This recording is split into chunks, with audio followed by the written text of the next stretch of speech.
KCC 글라스 2022년 3분기 누적 실적을 스루프트 회계로 분석을 해서 소개를 해드리겠습니다.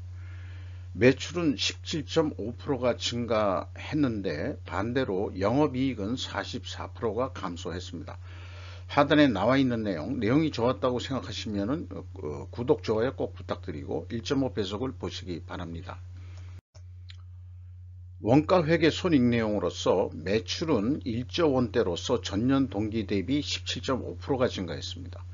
매출원가는 23.2% 크게 증가했습니다.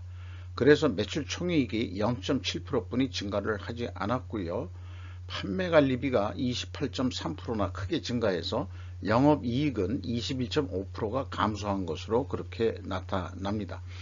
거기다가 그 재고자산, 가공비 배부 재고자산이 56.8%나 크게 또 그 전년 동기에 비해서 크게 증가한 것도 문제가 된다고 하겠습니다. 참고적으로 분석을 위해서 2022년 4월 13일 그 상반기 전에 코리아 오토글라스, 옛날 그 한국 그 자동차 유리라는 데였나요?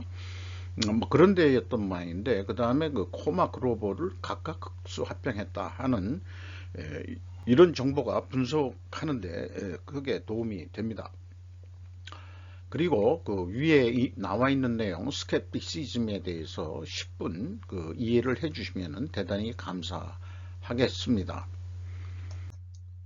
스루프트 손익 내용으로서 매출에 비례하는 매출 재료비는 35.6%가 증가했습니다. 이거로 봐서 매출 증가율보다 매출 재료비가 더 크게 증가했으니까 원재료 가격이 크게 상승했을 것이라고 1차 이렇게 추론을 할 수 있겠습니다. 스루프트 회계는 재료비하고 운영비용하고 디커플링을 해서 분석을 하기 때문에 이렇게 쉽게 적합하게 추론을 할 수 있는 장점이 있다고 할 수 있겠습니다. 스루프트율이 5.8% 하락했는데요. 마진이 줄었다고 봐야 되겠죠. 그리고 현장 운영비용과 그 다음에 이게 가공비라고 할 수 있고요. 판매관리비 두 개 합쳐서 그 운영비용이 22.4%가 증가했습니다. 그래서 그 TOE 생산성은 0.17포인트가 하락을 했고요. 영업이익은 723억으로서 전년 동기보다 44%가 하락한 것입니다. 거기다가 원가회계 영업이익보다는 무려 232억 원이나 차이가 나는데 적은 이익이 되겠습니다. 전년도는 거꾸로 68억이 더 이익이 증가했었어요. 올해 같은 경우에는 재고가 크게 증가한 것이 문제였다. 그리고 그 재고 증가한 것이 이 스루프트 회계가 영업이익이 적게 나오는 원인이라고 할 수 있겠습니다. 재고자산 내역을 보면은 WCAI 가공비 배부 재고자산이 527억 원이 증가한 것이 큰 원인이라고 할 수 있겠습니다. 전체 재고는 무려 902억 원이나 크게 증가했습니다. 여기에서 이 독자적인 그 재고 관리를 잘못해서 재고가 증가한 부분도 있겠지만 합병이 원인 중 하나라고도 일부 생각할 수 있겠습니다. 경영평가 지표로 나와서 이 재고 회전율이 떨어졌으면은 원재료 가격이 크게 상승했을 것이라고 1차 추론에 했던 거와 같은 추론을 할 수 있고, 그 다음에 스루프트율이 크게 떨어진 것 역시 이 원재료 가격 상승보다는 제품 판매 가격은 크게 올리지 못했다, 이렇게 이제 추론을 할 수 있겠습니다. 그래서 뒤에 백데이터도 있습니다만 원재료 가격 상승률이 33.4% 상승했는데 재료 비율이 56% 선이거든요. 그래서 가격 상승 압박률은 18.7%인데 제품 가격은 10%뿐이 못 올린 거. 그러니까 1차, 2차 이 추론에 적합하게 백데이터가 인정이 된다, 이렇게 할 수 있겠습니다. 원재료 가격에 33.4%가 상승한 거로 되어 있는데 여기에서 그 유리 회사니까 제가 알기로는 유리 만드는 원료가 모래 규소로 알고 있거든요. SiO2. 그런데 이제 그런 게 없어요. 그게 이제 조금 좀 문제가 있다고 보고, KCC 자체가 실리콘을 만드는데 실리콘도 그 화학 기호로는 SiO2로 했는데 아마 그 물리적 이 형상이나 뭐 이런 것들이 좀 틀리거든요. 아마 그래서 KCC의 실리콘이 그 원료 아니겠냐, 저는 그렇게 이제 생각을 합니다. 그리고 뭐 원료에 소다회가 들어가고 PVC 스트레이트 레진이라는 게 있는 모양인데, 자고는 어쨌든 원재료 가격은 33.4% 단순 평균으로 상승을 했고, 그 다음에 제품 판매 가격은 뭐 여러 가지 나 있는데 콘크리트 파일도 있네요. 그래서 이 단순 평균으로 10.2%가 상승했습니다. 비용의 성격적 분류 내용에 와서 이 B씨의 표현이 매입액이면은 A 재고자산의 변동 범위는 전체 재고자산이 되겠습니다.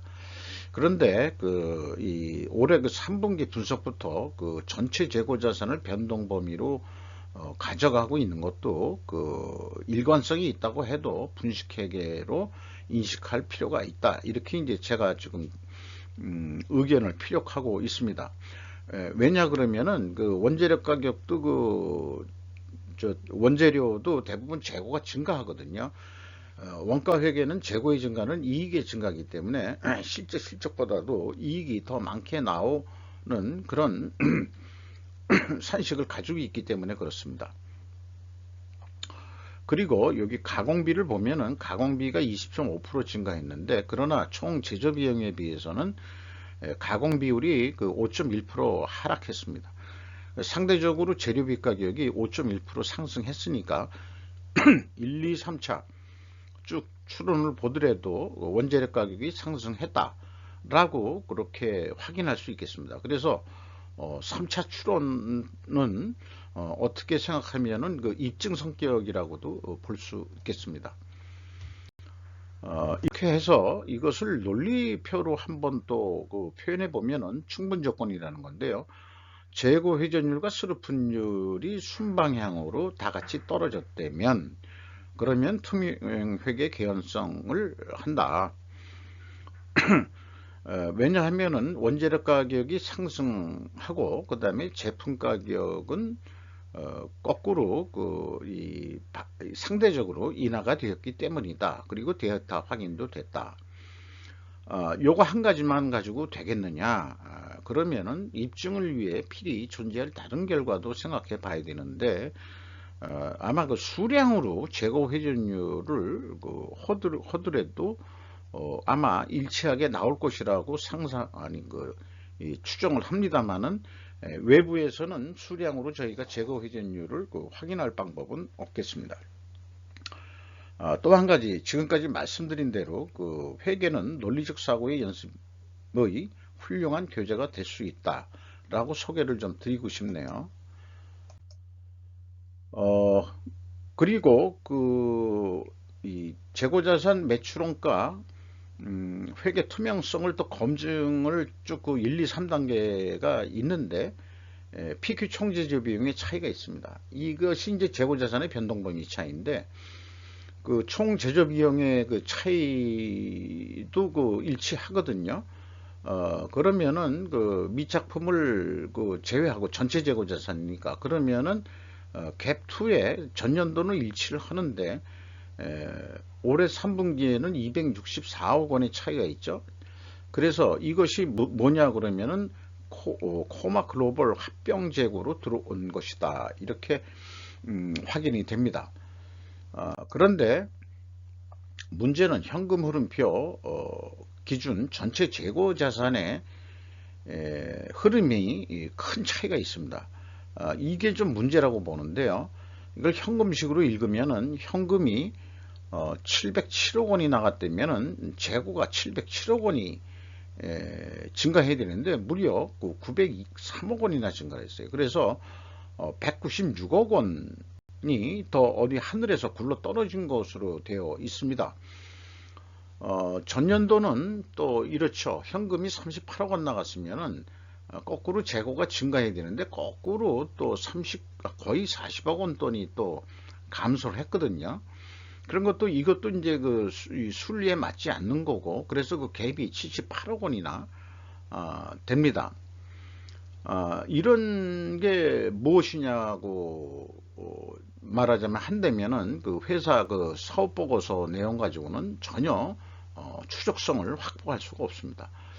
그래서 이 회사를 위해서 나름대로 회계가 투명하다는 것을 입증하기 위한 어떤 다른 게 없겠느냐. 우리는 그런 어떤 논리 연습을 좀 해볼 필요가 있는데, 아까 말씀드린 대로 원재료 가격에 이 판유리를 만드는 그 원료 SiO2가 없어요.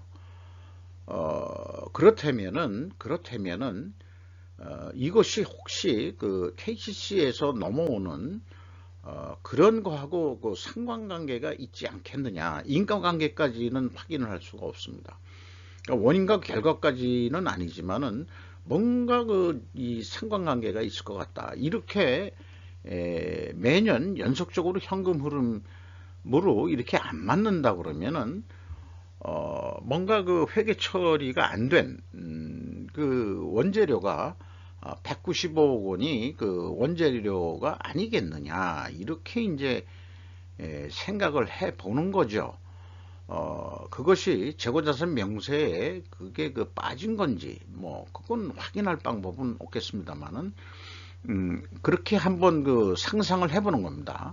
뭐 추론, 추리까지 가기에는 근거가 없기 때문에 그래서 그 상관관계라는 표현을 또 좀 해 본 거고요. 그렇습니다.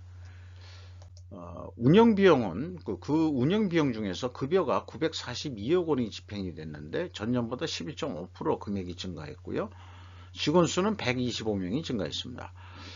매출이 감소하고 약간 증가하고 그 다음에 영업이익이 크게 그 하락을 했음에도 직원을 125명을 증원시켰다 그러면 이것은 새로 뽑은 인원이라기보다는 합병으로 흡수 합병이 돼 가지고 들어온 인원으로 그렇게 보입니다. 그래서 그 3분기까지의 평균 임금은 4,880만 원이고 연말까지 6,100만 원 정도 예상이 됩니다. 4.3% 임금 인상이 된 것으로 또 산출이 되고요.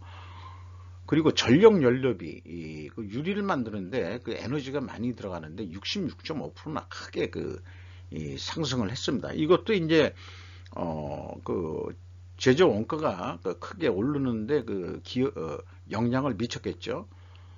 그 다음에 외주비는 뭐 크게 오르지를 않았습니다.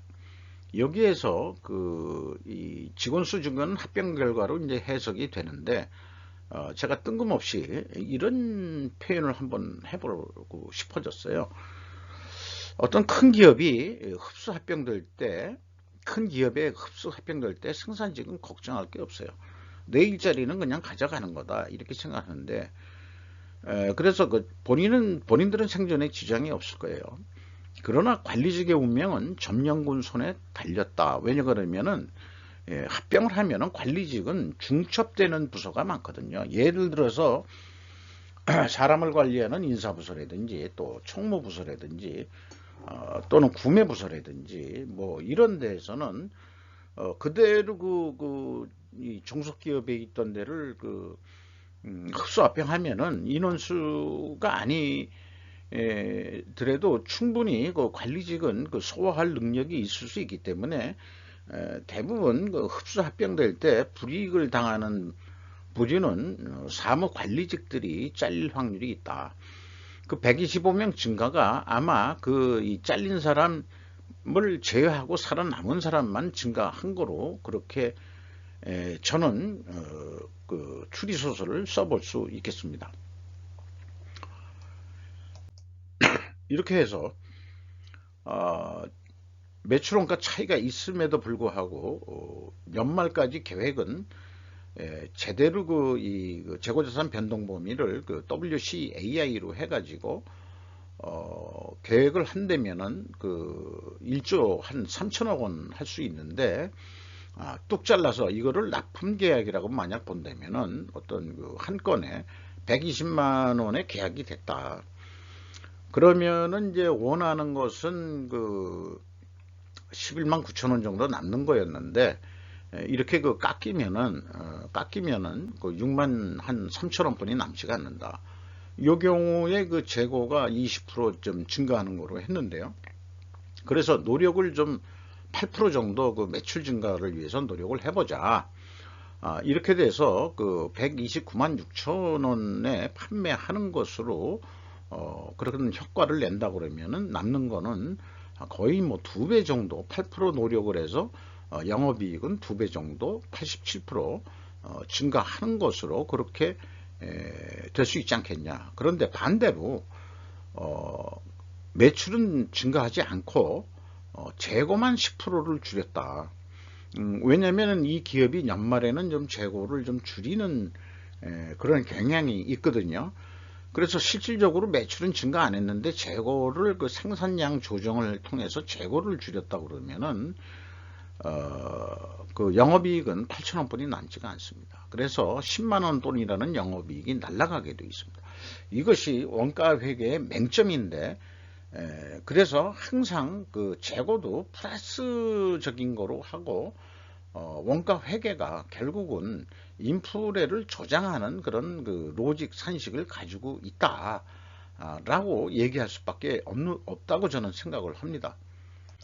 그래서 왼쪽에 그 원가 회계의 문제점, 매출원가 산식의 문제점을 그 표현한 거고요. 오른쪽에는 미래 세대는 그 대안을 제시하는데 스루풋 회계로 해라. 그것이 말하자면 쓸데없는 재고를 만들지 않으면서 실제 스루풋 사고방식으로 그 영업이익을 낼 수 있는 길을 찾아야 된다. 그 길 중에 하나가 WCAI 회전율을 그 상승 목표를 영업과 생산이 공동 목표로서 가져가야 된다는 것을 계속해서 주장합니다. 그런데 과연 생산의 목표와 영업의 목표가 똑같이 우리 재고 회전율을 올리자는 걸 합의할 수 있겠냐, 현실적으로. 이것이 이제 문제인데, 그게 이제 말하자면은 그 최고 경영자의 몫이라고 저는 그렇게 생각을 합니다. 그래서 스루프 관점으로 할 때는 그 뭐 예측 가격이 그 125만 8천 원으로 유사하게 나와요. 그러면은 그 120만 원에 이것도 계약이 됐다 하면은 요거는 3만 1천 원뿐이 남지가 않습니다. 죄송합니다. 그러면 예상보다 한 3분의 1 정도 그 마진이 떨어졌으니까 어떻게 더 노력을 할 거냐? 노력을 해야죠. 그러면은 판매 가격을 더 못 올리고 그 스루프율은 그냥 그대로 두는데 재고 회전율만 4.1%를 물이 떨어졌구나. 증분하는데 성공시켜 보자. 그러면은 말하자면은 더 판매하는 거니까 한 130만 원 선까지 판매를 한 10만 원 정도 조금 더 올릴 수 있다. 그러면 이익이 한 8만 5천 원 정도 남는 거로 그렇게 되고요. 그리고 재고가 또 그 4.1%를 재고를 감소시킨다고 그런다면은 어떤 영향이 있냐? 영향 없습니다. 그냥 판매량 계약했던 데에서 매출 재료비도 변동이 없고 가공비 판매 관리비도 변동이 없습니다. 왜냐하면 스루풋 회계는 매출에 비례하는 매출 재료비로 손익을 빼는 거기 때문에 재고가 증가하고 내려갔다고 해서 영업이익에 그 영향을 미치는 그런 게 아닙니다. 그래서 계획하는 게 단순하고 그 다음에 그 효과적인 그 말하자면은 그 효율성이 있는 그런 사고 방식을 키울 수 있다고 저는 그렇게 계속해서 추천드리는 바입니다. 주가는 그 21,100원이 떨어져서 장부 가격 대비 44%뿐이 대우를 못 받고 있습니다. 좀 그 기업 입장에서는 그 자존심을 좀 생각해서라도 어떻게 하면은 그 이 주가를 올릴 수 있느냐. 뭐 이거에 대해서 노력을 해야 되겠죠. 그 제가 주장하는 것은 뭐 외부 영업력의 능력이라든가 많이 판매한다든가 뭐 이런 쪽은 제가 뭐 영업의 방법론이라든가 뭐 이런 거에 대한 얘기를 하는 건 아닙니다. 내부 관리로서 회계 투명성을 유지하면서 재고 회전율을 올려라. 그러면은 주가도 오를 거라고 저는 믿습니다. 5% 이상 주주명을 정몽진 씨, 정몽익 씨 이렇게 돼 있고, 국민연금공단 들어와 있고, 외국인이 한 8.4% 조금 관심이 있는 기업으로 이렇게 해석이 됩니다. 이상 KCC 클래스 2022년도 3분기 누적 실적을 스루프 회계로 분석을 해서 소개를 해 드렸습니다.